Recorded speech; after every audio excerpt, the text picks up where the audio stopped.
Hi friends, இன்றைக்கி நம்ம எல்லாருக்கும் ரொம்ப பிடிச்ச ஃப்ரைட் ரைஸ் எப்படி ரெடி பண்ணுறது அப்படிங்கிறத பார்க்கலாம். ஸோ அதுக்கு முன்னாடி நம்ம சேனலை இப்போ தான் ஃபர்ஸ்ட் டைம் பார்க்குறீங்க அப்படின்னா கீழே இருக்க சப்ஸ்கிரைப் பட்டனை கிளிக் பண்ணிக்கோங்க. அப்படியே பக்கத்தில் இருக்க பெல் ஐக்கானையும் கிளிக் பண்ணிட்டீங்க அப்படின்னா இனி நாங்கள் எந்த வீடியோஸ் போட்டாலும் அது உங்களுக்கு நோட்டிஃபிகேஷனில் கிடைக்கும். ஸோ ஃபஸ்ட்டு வந்து நம்ம ஃப்ரைட் ரைஸ் பண்ணுறதுக்கு தேவையான பொருட்கள் என்னென்ன அப்படிங்கிறத நான் உங்களுக்கு இன்க்ரீடியன்ட்ஸ்னு சொல்லி உங்களுக்கு கொடுத்துருக்கேன். நான் வந்து 2 பேருக்கு தான் வந்து ஃப்ரைட் ரைஸ் பண்ண போகிறேன். ஸோ அதுக்கு தேவையான அளவு தான் நான் எடுத்து வச்சுருக்கேன். ஸோ உங்களுக்கு வந்து நீங்கள் எத்தனை பேருக்கு வந்து பண்ணுறீங்களோ அதுக்கு ஏற்ற மாதிரி நீங்கள் அளவை வந்து கூட்டிக்கோங்க. ஸோ இப்போ வந்து ஃபஸ்ட்டு நம்ம ஃப்ரைட் ரைஸ்க்கு அரிசியை வந்து எப்படி வேக வைக்கணும் அப்படிங்கிறத பார்க்கலாம். ஸோ ஃபஸ்ட்டு வந்து நீங்கள் எவ்வளோ அரிசி எடுத்துருக்கீங்களோ அதுக்கு தேவையான அளவு தண்ணி வந்து எடுத்துக்கோங்க. ஸோ இந்த தண்ணியில் வந்து நீங்கள் என்ன பண்ணணும் அப்படின்னா கொஞ்சமாக வந்து எண்ணெய் வந்து நீங்கள் ஆட் பண்ணிக்கணும். ஸோ கொஞ்சமானா இப்போ நான் 2 பேருக்கு வந்து 3 டேபிள் ஸ்பூன் எண்ணெய் வந்து ஆட் பண்ணியிருக்கேன். எண்ணெய்னா கடலெண்ணெய் நல்லெண்ணெய் எந்த எண்ணெயாக இருந்தாலும் பரவாயில்ல. ஸோ எண்ணெய் வந்து நம்ம ஊற்றிக்கணும். ஸோ எண்ணெய் ஊற்றினதுக்கப்புறமா நம்மளுக்கு தேவையான அளவு உப்பு கொஞ்சம் போட்டு நல்லா வந்து தண்ணியை வந்து கொதிக்க விடணும். ஸோ தண்ணி இப்போ பார்த்திங்கன்னா நல்லா கொதிச்சிருச்சு. ஸோ கொதிச்சதுக்கப்புறமா நம்ம நல்லா கழுவி வச்சுருக்க அந்த பாஸ்மதி அரிசியை வந்து இதில் வந்து கொஞ்சம் கொஞ்சமாக வந்து உள்ளே போட்டுக்கோங்க. ஸோ போட்டுட்டு இப்போ வந்து நீங்கள் பாதி அளவு வேகிற வரைக்கும் நம்ம வந்து வெயிட் பண்ணணும். ஸோ இப்போ பார்த்திங்கன்னா நல்லா வந்து கொதிச்சிருச்சு. ஸோ இப்போ பார்த்திங்கன்னா ஸ்பூனில் நம்ம எடுத்து பார்க்கும் போது நமக்கு அரிசி வந்து 2ஆக வந்து உடையுது. ஸோ இதுலேயே நமக்கு தெரியுது நம்ம வந்து பாதி அளவு வந்து வெந்துருச்சு அப்படிங்கிறது. இப்போ வந்து நம்ம ஸ்டவ்வை ஆஃப் பண்ணிவிட்டு கரெக்டாக அந்த அரிசியை மட்டும் தனியாக வந்து நம்ம வடித்து வந்து எடுத்துக்கலாம். ஸோ எடுத்துகிட்டு இதை வந்து நீங்கள் தனியாக வந்து ஆற வச்சுருங்க. ஸோ நெக்ஸ்ட்டு வந்து நம்ம வந்து பீஃப் வந்து நம்ம ப்ரிப்பேர் பண்ணணும். ஸோ பீஃப் ஃப்ரை பண்ணுறதுக்கு நம்மளுக்கு தேவையான பொருட்கள் நான் உங்களுக்கு முன்னாடி கொடுத்துருக்கேன். ஸோ அது போய் தேவைன்னா அதில் போய் பார்த்துக்கோங்க. ஸோ இப்போ பார்த்திங்கன்னா நான் தேவையான அளவு பீஃப் வந்து எடுத்திருக்கேன். ஸோ பீஃப் தான் எடுக்கணும் அப்படின்னு அவசியம் இல்லை. உங்களுக்கு சிக்கன் ஃப்ரைட் ரைஸ் வேணும் அப்படின்னாலும் நீங்கள் சிக்கன் இருந்தால் சிக்கன் கூட நீங்கள் எடுத்துக்கலாம்.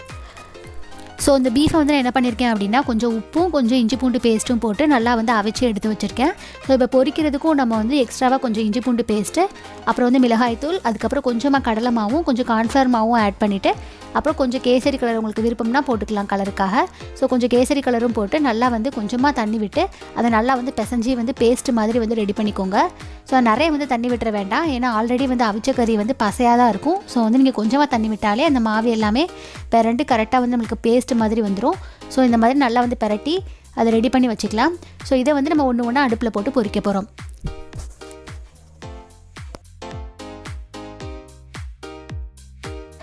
ஸோ இப்போ எண்ணெய் வந்து நல்லா சூடானதுக்கப்புறமா நம்ம பெரட்டி வச்சுருக்க அந்த பீஃபை வந்து ஒன்று ஒன்றா இதில் வந்து போட்டுக்கோங்க.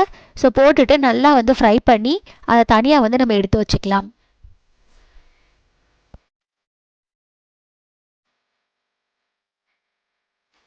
இப்போ பீஃப் வந்து நம்ம நல்லா டீப்பாக ஃப்ரை பண்ணி ரெடியாக இருக்குது. இப்போ நம்ம ஃப்ரைட் ரைஸ் வந்து இந்த கறி பொரிச்ச எண்ணெயிலே வந்து நம்ம பண்ணிடலாம். ஏன்னா அந்த கறி பொரிச்ச எண்ணெயில் அந்த கறியோட ஸ்மெல் எல்லாமே நல்லா வந்து இறங்கி நிற்கும். ஸோ நம்ம அதே எண்ணெயிலே வந்து நம்ம ஃப்ரைட் ரைஸ்க்கும் வந்து நம்ம யூஸ் பண்ணிக்கலாம். ஸோ இது வந்து எனக்கு இவ்வளோ எண்ணெய்லாம் வந்து எனக்கு தேவைப்படாது. ஸோ நான் இதில் பாதி எண்ணெய் மட்டும் நான் வந்து எடுத்துக்கிறேன் ஃப்ரைட் ரைஸ் பண்ணுறதுக்கு. ஸோ இப்போ பார்த்திங்கன்னா இந்த எண்ணெயில் ஃபஸ்ட்டு வந்து நம்ம 2 பேருக்கு நான் செய்கிறேன். அதனால் நான் 1 முட்டை வந்து எடுத்திருக்கேன். ஸோ 1 முட்டை இந்த மாதிரி ஊற்றி அதை நல்லா வந்து கிளறி விட்டு இந்த மாதிரி நல்லா வெந்ததுக்கப்புறமா தனியாக வந்து எடுத்து வச்சுக்கோங்க.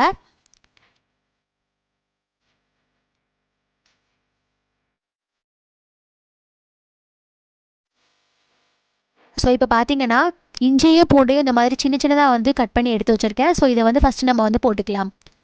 ஸோ போட்டுட்டு இந்த மாதிரி லைட்டாக வந்து வதக்கி விட்டுக்கோங்க.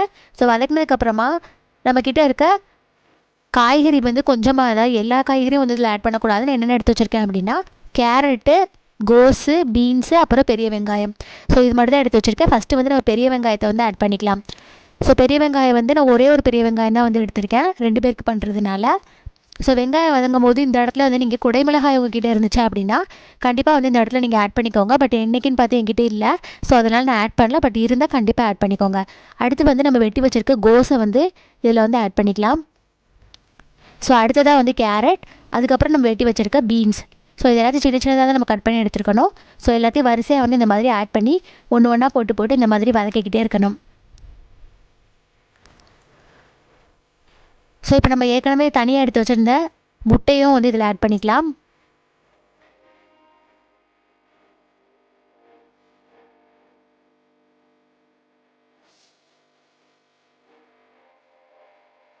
அதுக்கப்புறம் தேவையான அளவு உப்பு வந்து இதில் ஆட் பண்ணிக்கோங்க. அதுக்கப்புறம் வந்து பார்த்திங்கன்னா சோயா சாஸ் கொஞ்சமாக வந்து ஆட் பண்ணிக்கோங்க. ஒரு டீஸ்பூன் கூட போதும். அதுக்கப்புறம் பார்த்திங்கன்னா கொஞ்சம் சில்லி சாஸ், உங்களுக்கு வந்து சில்லி சாஸ் நிறைய பிடிக்கும் அப்படின்னா கொஞ்சம் 2 ஸ்பூன் எக்ஸ்ட்ராவாக கூட வந்து நீங்கள் ஊற்றிக்கலாம். அடுத்து பார்த்திங்கன்னா red chilli sauce, so green chilli sauce கொஞ்சம், ரெட் சில்லி சாஸ் கொஞ்சம், அதுக்கப்புறம் டொமேட்டோ சாஸ் வந்து கொஞ்சம். இது எல்லாத்தையுமே ஒரு டேபிள் ஸ்பூன் வந்து நீங்கள் ஊற்றினாலே போதும்.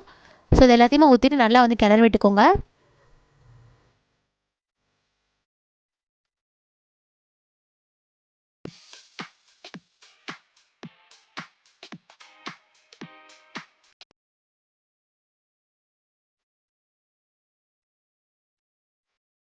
ஸோ இப்போ நம்ம லாஸ்ட்டாக வந்து டீப்பாக ஃப்ரை பண்ணி வச்சுருந்தோம் இல்லையா பீஃபு, அதை வந்து நம்ம இதில் ஆட் பண்ணியிருக்கோம். ஸோ இப்போ பார்த்திங்கன்னா அதில் நல்லா கிளறி விட்டதுக்கப்புறமா பாஸ்மதி அரிசி நம்ம ஆற வச்சுருந்தோம்ல, ஸோ அந்த அரிசியை வந்து இதில் வந்து ஆட் பண்ணிக்கலாம். அதாவது பாதி வேக வச்ச அரிசி. ஸோ அதில் ஆட் பண்ணிவிட்டு இப்போ வந்து மீடியம் ஃப்ளேமில் வந்து வச்சுக்கோங்க. இந்த இடத்துல வந்து நம்ம ஹை ஃப்ளேம் வந்து வைக்கக்கூடாது, வச்சிங்கன்னா அடி பிடிச்சிரும். ஸோ வந்து நீங்கள் மீடியம் ஃப்ளேமில் வச்சுட்டு தான் நீங்கள் எல்லாத்தையும் நல்லா பெரட்டி விட்டதுக்கப்புறமா ஹை ஃப்ளேமில் வந்து வச்சுக்கலாம்.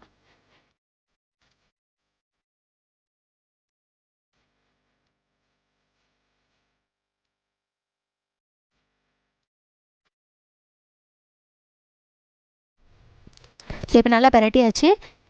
இப்போ பார்த்தீங்கன்னா பெப்பர், அதாவது கொஞ்சமாக வந்து பெப்பர் வந்து ஆட் பண்ணியிருக்கேன். நிறைய போட்டாலும் நல்லா தான் இருக்கும். ஸோ வந்து தேவையான அளவு பெப்பர் வந்து ஆட் பண்ணி அதையும் நல்லா வந்து பெரட்டி விட்டுக்கலாம். ஸோ இப்போ எல்லாத்தையுமே வந்து நல்லா வந்து பெரட்டி விட்டாச்சு. ஸோ இப்போ வந்து நல்லா ஹை ஃப்ளேமில் வச்சு நல்லா கிளறி விட்டுட்டே இருக்கணும்.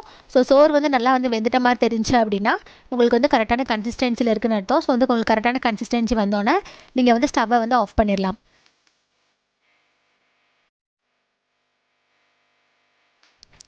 ஓகே ஃப்ரெண்ட்ஸ், இப்போ நம்மளுக்கு பீஃப் ஃப்ரைட் ரைஸ் ரெடி ஆயிடுச்சு.